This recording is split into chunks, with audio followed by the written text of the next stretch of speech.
We still see ourselves, certainly as Americans, but as different Americans. Differences ultimately led to the Civil War, and today those differences are being discussed at the Tampa Bay History Center.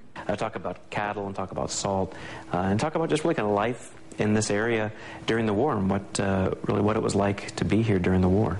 Before the war in 1853, this is what a map of Tampa looked like. This was our mayor at the time, and our population, about 800 people.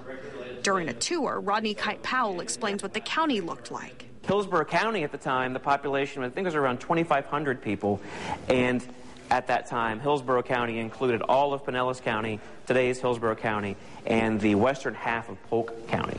When the war started, soldiers used these guns and wore these uniforms. You'd more likely see, if you saw a Union military guy, a sailor.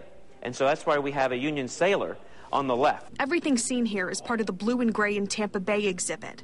Patrick Donnelly is one of the students taking a tour and concentrating in class. I'm an absolute history buff. I love history of all kinds. We don't really see ourselves in the classic sense as Yankees, or we don't see ourselves necessarily as Southerners. Now, you may. You may. The 4-week class on the Civil War in Florida is offered by the Osher Lifelong Learning Institute through USF. It's just one of many classes Patrick has enjoyed taking. This season alone, they have 30 choices at least. Computer classes, all kinds of things that are very interesting to seniors, especially if you're retired. The classes cost about $40, and they happen all around the area.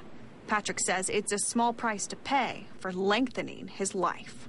The OLLI program, the education part of it, has extended my life by at least 10 years because I believe that keeping the mind fresh also keeps the body and the rest of us fresh. Patrick definitely is a cool guy. If you do want to learn more about the classes offered through USF, you can find information at www.usfseniors.org. If you're